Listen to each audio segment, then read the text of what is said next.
एक साधारण किसान की 24 वर्षीय बेटी हिमाचल प्रदेश न्यायिक भर्ती परीक्षा पास करके जज बन गई है।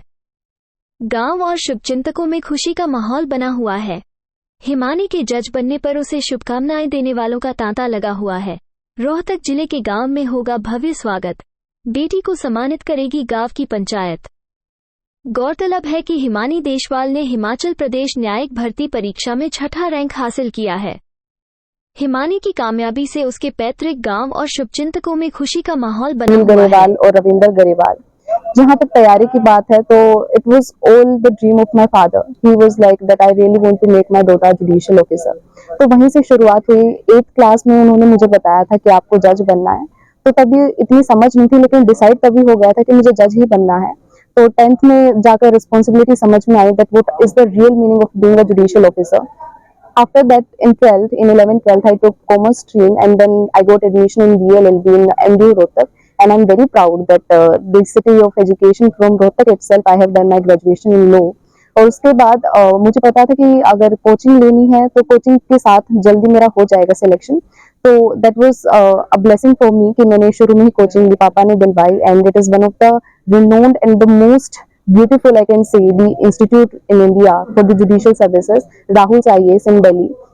तो सर की वजह से मैंने तैयारी शुरू की अपनी, और दिल्ली में मैंने तैयारी की। लास्ट ईयर अप्रैल 2022 मैंने कोचिंग ली थी, और सितंबर 2022 में मैंने BLLB अपनी कंप्लीट की है। तो तभी से कोचिंग के साथ साथ मैं एग्जाम्स देने शुरू किए थे। मेरा जो पहला एग्जाम था वो यूपी जुडिशरी का था। जो प्रिलिमिनरी था वो मेरा क्लियर हो गया था, लेकिन मीन्स के टाइम पे I had a small accident, तो उसकी वजह से मैं मीन्स नहीं दे पाई थी। जो मेरा सेकंड एग्जाम था वो था हिमाचल प्रदेश इटसेल्फ, और प्री दिया और मीन्स दिया एंड इंटरव्यू दिया, and finally I am selected as a judicial officer. The responsibilities that I can bear, that I am going to bear as a judicial officer, is something that the people of Himachal Pradesh has really believed on me and given this particular opportunity to me. As far as the challenges are concerned, it was all like that I was studying all the time. You can say I was totally engrossed in the studies at those times. I was just sleeping 4 and 4 half hour, and I was just studying. Even if I'm doing other things, then my mental revision was there. As Rahul sir told in Rahul's IAS, my coaching institution. So this way I have prepared, and answer writing for means, these are the basic things that I have done. And finally the interview was there, and the Honorable High Court Justices were sitting in the interview, and they were like that you are a daughter of a farmer, and you are giving such a good interview with so much confidence.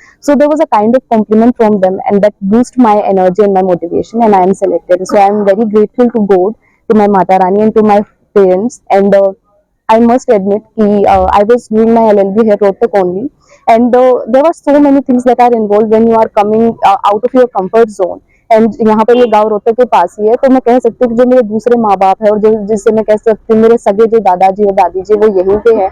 मेरी दोनों बुआ जी और दोनों फूफा जी, इन्होंने पूरा साथ दिया। मैं हॉस्टल से ज्यादा यहीं पे रहती थी, तो आज बहुत खुशी हो रही है कि मैं अपने दूसरे परिवार के बीच में आई। So this much I really want to say, and I really thank to everyone.